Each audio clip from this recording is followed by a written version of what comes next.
అదేంది మే, నేను నీ మీద ఇన్ని ఆశలు పెట్టుకుంటా ఉంటే నువ్వు పోకపోతే ఎట్టా? వేరే ఆలోచనలు ఏం పెట్టుకోమాక. ఆడికి పోయిన వెంటనే నువ్వు తిండికి ఇబ్బంది పడతావని ఇదిగో నీకోసం రోటి పచ్చడి కూడా చేసున్నా.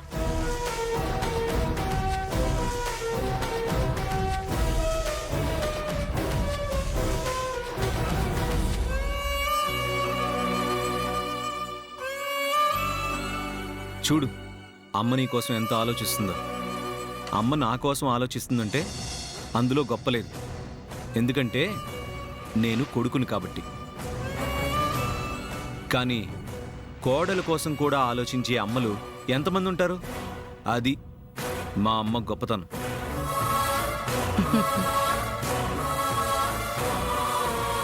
అయ్యో, మీ అమ్మ కోడలి కోసం ఆలోచించడం కాదు, కొడుకు నుంచి కోడల్ని దూరం చెయ్యాలని చూస్తోందని మీకెలా చెప్పాలి? చెప్తే మీరు నమ్మరు. ఏందమ్మే అంత ఆలోచిస్తా ఉండవు? మాకు దూరంగా పోవాలి నాన్నా. అంతగా చూడాలనిపించే వారానికి ఒకసారి వచ్చిపో. అది కూడా అక్కర్లేదు మా, ఫోన్లుండాయి, వీడియోలో కూడా చూసుకోవచ్చు. మనుషులు పక్కనే ఉన్నట్టుంటుంది, ఇంక పక్కనుండే పని ఎలా. కాబట్టి ఎక్కువ ఆలోచించకుండా బయలుదేరమా. శివ, ఆమె బట్టలు సర్దుకుంటాది, నువ్వు సాయం చెయ్యి. అలాగే అమ్మా.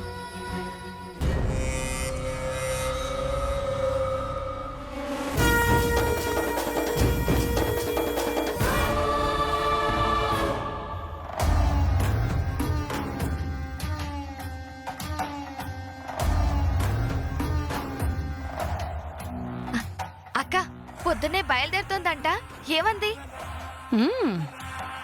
బయలుదేరక ఏం చచ్చాది? చచ్చినట్టు బయలుదేరాల్సిందే.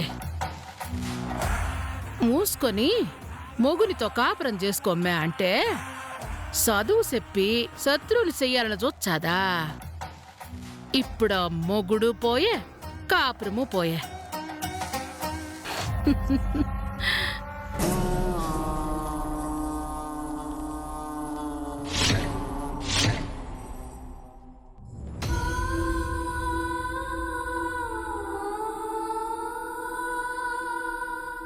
అత్తయ్య, ఇది కేవలం మొదలే అత్తయ్య. ఆయన వేలి ముద్రని సంతకంగా మార్చే వరకు, అమాయకంగా అన్ని నమ్మే స్థాయి నుంచి ఇది అన్యాయం అని అమ్మాజీని ఎదిరించే స్థాయి వరకు తీసుకొస్తాను. మొన్న నువ్వు టీవీలో మాట్లాడుండ్లా, అది చూసి వాళ్ళు నన్ను అడిగితే నేనే మాటిచ్చిండా. అమ్మా, నీకు నీ కోడలు ఉద్యోగం చేసి పేరు సంపాదించాలి, అంతే కదా?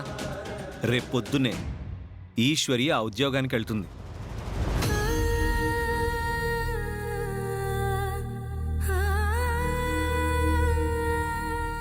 వదిన గురించి ఆలోచిస్తున్నావా అమ్మా?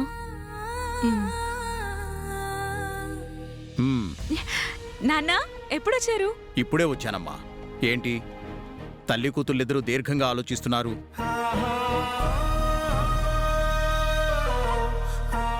ఆలోచించటానికి ఏముంటుందండి, రోజు ఏదో ఒక సమస్య. ఆలోచించి ఆలోచించి బాగా అలవాటైపోయింది. బట్టలు మార్చుకురండి, కాఫీ తీసుకొస్తాను. ఆగనసూయ,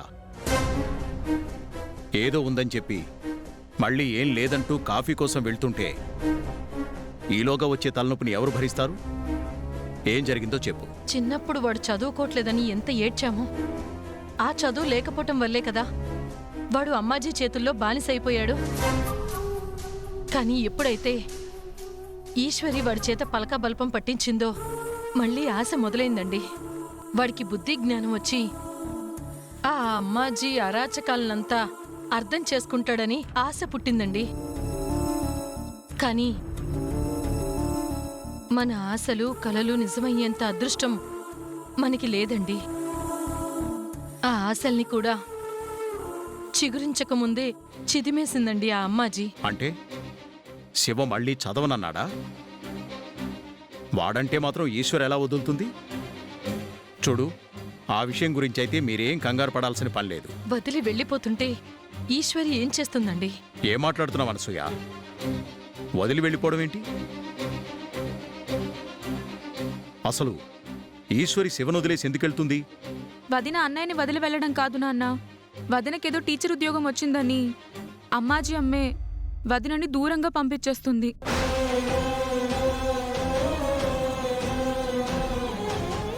మొన్న నువ్వు టీవీలో మాట్లాడుండ్లా, అది చూసి వాళ్ళు నన్ను అడిగితే నేనే మాటిచ్చిండా.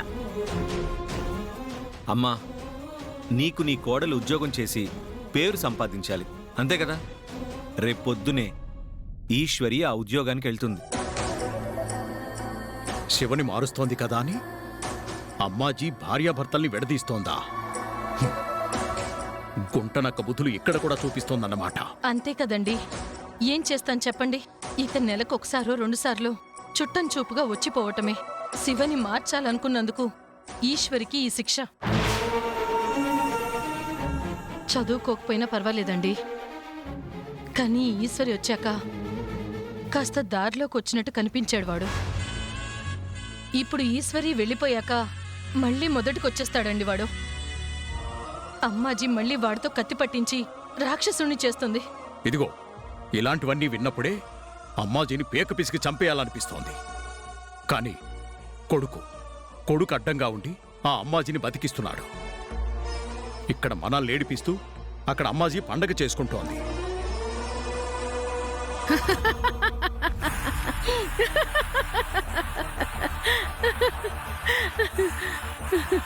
మొగుడికి చదువు చెప్పించాదా? నాకే వార్నింగ్ ఇచ్చాదా? ఇప్పుడేం చేర్చాది? పొద్దున్నే లేసి కనీసం మొగుడి మొహం కూడా చూడకుండా చేసేసున్నా. అది ఈ అమ్మాజీ దెబ్బంటే. నువ్వు సూపర్ పెద్దమ్మా. ఈ దెబ్బకి వదిన గూబ గుయ్యమనుంటుంది. లేకపోతే ఈ అమ్మాజీకి ఎదురొచ్చాదా? పీటల మీద పెండ్లి ఆగిపోతే పోన్లే పాపమని తాలి గట్టించి కోడల్ని చేచ్చే నా కాళ్ళ దగ్గర బడుండక నాతోనే కయ్యానికి కాలు దూతాదా? వాణ్ణిట్ట పనికి మాలినోణ్ణి చేసేదానికి 20 ఏళ్లుగా కష్టపడినా. అట్టాటిది ఒక ఆడబిడ్డొచ్చి రాత్రికి రాత్రే వాణ్ణి మార్చేచ్చానంటే నేనట్టు ఊరుకుంటాను? ఇది నేను రాసిన రాత. ఎవరు మార్చాలని చూసినా వాళ్ళ తలరాతనే మార్చేచ్చా. ఇక అంతేనా అమ్మా? వదిన వెళ్ళిపోవాల్సిందేనా? వెళ్లకుండా ఆపేవాళ్ళు ఎవరూ లేరా? ఆపాల్సిన వాడే ఆపకుండా అమ్మాజీకి వంత పాడుతోంటే ఇంకా ఎవరాపుతారమ్మా? అరే, తాళి కట్టిన భార్య నాతో కలిసి బతకాలి కదా, అలా ఎలా వెళ్ళిపోతుందని అడగకుండా అమ్మాజీ వెళ్ళమంది కాబట్టి వెళ్ళిపో అనంటే ఎవరు మాత్రం ఏం చేస్తారు? వాడు మారనిదే ఇక్కడ ఎవరి జీవితాలు బాగుపడవు. ఆ మార్పు కోసమే ఈశ్వరి ప్రయత్నిస్తుంది కదండి. కానీ ఈశ్వర్ని దూరం చేస్తుంటే వాడింకేం మారతాడు చెప్పండి? అవే అమ్మాజీ తెలివితేటల అనసూయ. శివని మారనివ్వదు, మార్చాలనుకునే వాళ్ళని శివకి దరిదాపుల్లో ఉండనివ్వదు. ఏదో అద్భుతం జరిగి ఏ దేవుడో కరుణిస్తే గాని ఈశ్వరి ఉండడం జరగదు. అంతా బాగానే ఉంది గాని అక్క, రాత్రికి రాత్రి ఈశ్వరి శివ మనసు మార్చేసి శివ పెళ్ళాం లేకుండా నేను ఉండలేను అని తన్ని ఇక్కడే ఉండమని చెప్తే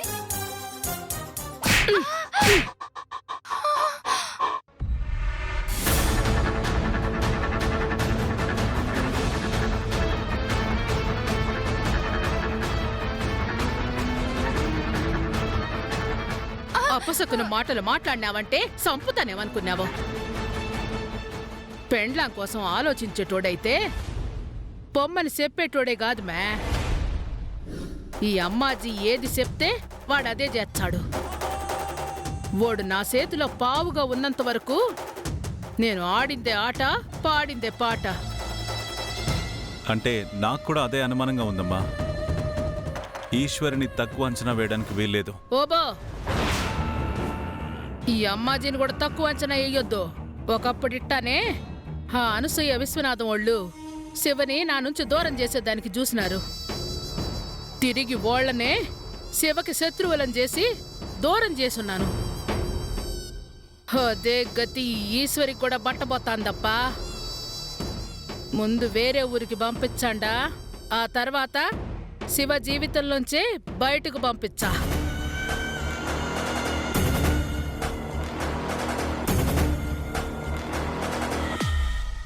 ఆ అమ్మాజీ శివ ఈశ్వరుల్ని విడదీస్తుంది.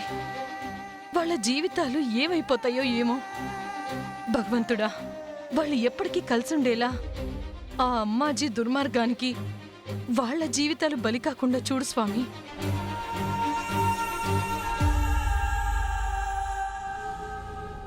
ఏమప్పా, రెడీనా?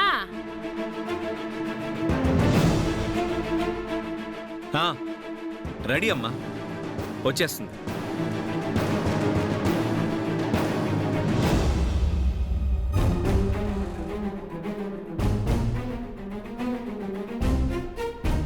తొందరగా రమ్మనప్పా, మళ్ళా దుర్ముహూర్తం వచ్చాది. ఈశ్వరి తొందరగా రా, మళ్ళీ దుర్ముహూర్తం వచ్చేస్తుందంట. దుర్ముహూర్తం కాదమ్మాజీ, ఇది నీ దుర్మార్గం. నీకు అడ్డం వస్తుందని కోడల్ని కొడుకు నుంచి దూరం చేయాలని చూస్తావా? పుట్టగతులుండవు నీకు. అమ్మే ఈశ్వరి, ఈశ్వరి!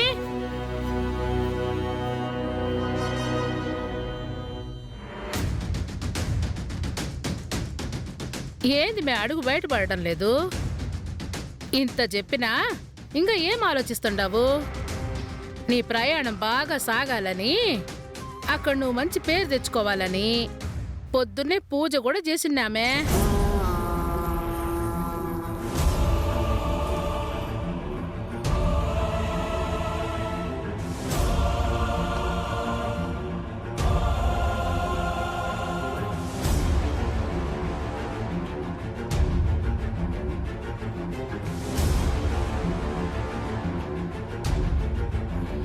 Call letter తీసుకోమే.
మే, ఏం చేస్తుండావు? నువ్వు వచ్చావని మాట ఇచ్చినాను మే. కాల్ లెటర్ అట్టా దించేసినావేమి? ఏమప్పా ఇది ఎట్టా చేసిండది? ఏంటి ఈశ్వరి ఇది? అమ్మ నీ కోసం అంత కష్టపడి ఆ లెటర్ ఏదో తెప్పిస్తే చింపేస్తావా? అయినా వెళ్తానని బయలుదేరి ఇప్పుడు మళ్ళీ వెళ్ళనంటావేంటి? నేనేం బయలుదేరలేదండి. అత్తయ్య వెళ్ళమని చెప్పారు కదా అని ఆలోచించాను. రాత్రంతా ఆలోచించి చివరికి వెళ్ళకూడదని నిర్ణయించుకున్నాను.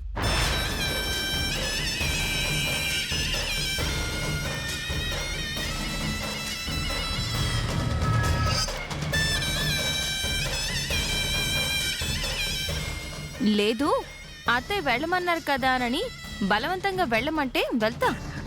అత్తయ్యకి ఇంకో కాల్ లెటర్ తెప్పించడం పెద్ద కష్టమేం కాదు. కానీ తర్వాత అత్తయ్య పరువు పోతే నాకు సంబంధం లేదు. నా పరువు ఎందుకు పోతాది మే? ఏం మాట్లాడుతుండావు?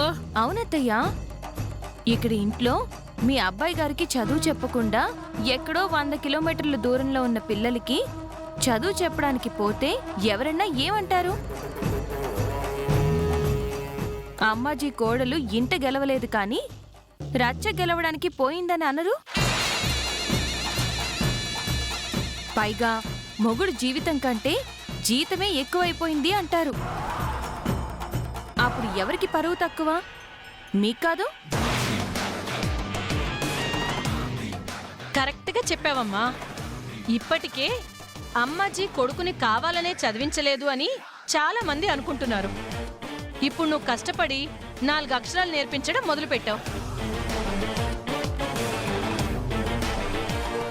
ఈ సమయంలో చదువు చెప్పి నిన్ను దూరంగా పంపించేస్తే ఖచ్చితంగా అమ్మాజీకి కొడుకు చదవటం ఇష్టం లేదని అనుకుంటారు.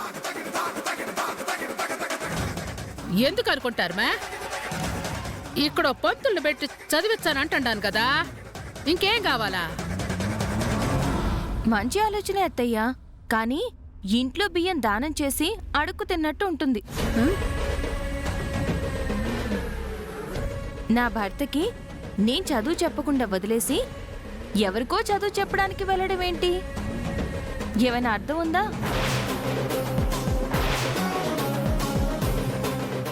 ఆ, అర్థమైపోయింటదప్పా.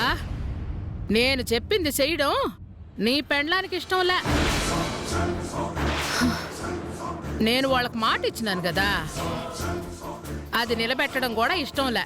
అన్నిటికీ మించి ఈ అమ్మాజీ కోడలు గొప్ప పేరు సంపాదించినాదని తలెత్తుకు తిరగాలనుకున్నా చూడు, అది అస్సలు ఇష్టంలే. సర్లేప్పా, నేను ఏమనుకుంటే ఏమి, నీ ఇష్ట ప్రకారమే చేసుకుంటారు కదా, చేసుకోండి. అమ్మా, మా ఇష్టమేం లేదు, అంతా నీ ఇష్టమే. ఏంటి ఈశ్వరి ఇది? అమ్మ అంత బాధపడుతుంటే అర్థం కావడం లేదా? అమ్మకి పేరు సంపాదించి పెట్టడం నీకిష్టం లేదా? అయ్యో, మీరు నన్ను తప్పుగా అర్థం చేసుకున్నారండి. అత్తయ్యకి మంచి పేరు తీసుకురావడమే కదా నా తాపత్రయం అంతా. అక్కడెక్కడికో పోయి చదువు చెప్తే మిమ్మల్ని వదిలి వెళ్ళానన్న చెడ్డ పేరు తప్ప ఆ అత్తయ్యకి మంచి పేరు ఎలా వస్తుంది చెప్పండి?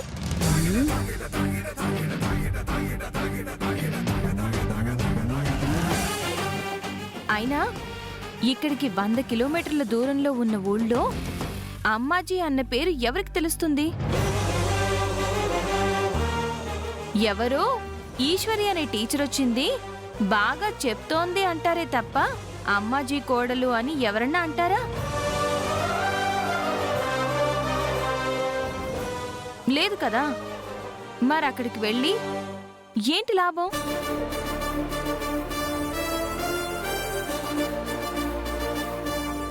అదే ఇక్కడే అమ్మాజీ ఉచిత విద్యా శిబిరం అని పెట్టి ఆ 100 మంది పిల్లలకి ఉచితంగా చదువు చెప్పామే అనుకోండి, అప్పుడు కదా అత్తయ్యకి పేరు.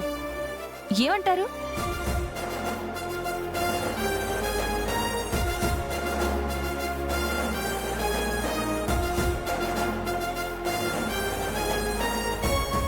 మాట్లాడరేంటండి?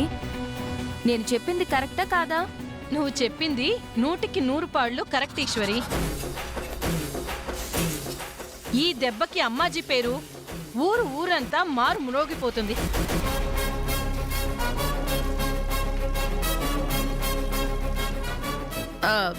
నాకు కావాల్సింది అది కాదు మే. నేను అనుకున్నది వేరే. వేరేంటి? కోడల్ని కొడుకు నుంచి దూరంగా పంపించాలనా?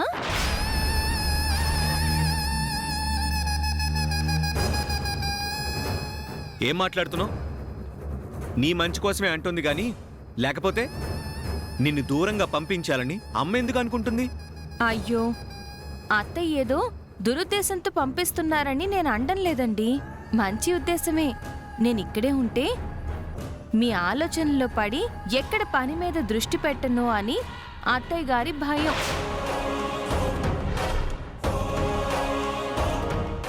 కానీ అత్తయ్య గారికి తెలియని విషయం ఏంటంటే, నాకు ఎన్ని ఆలోచనలున్నా చెయ్యాలనుకున్న పనిని ఏ లోటు లేకుండా చక్కగా పూర్తి చేస్తాను.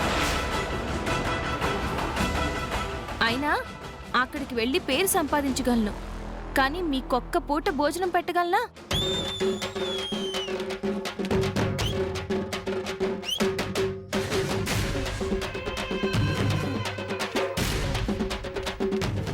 అత్తయ్య గారికి నా చేత్తో కాఫీ ఇవ్వగలనా? రేపు అత్తయ్య గారికి ఒంట్లో బాగాలేక మంచం పట్టారే అనుకోండి, వీడియో కాల్లో ఎలా ఉన్నారు అత్తయ్య అని అడగగలను, కానీ దగ్గరుండి ఒక్క టాబ్లెట్ ఇవ్వగలనా?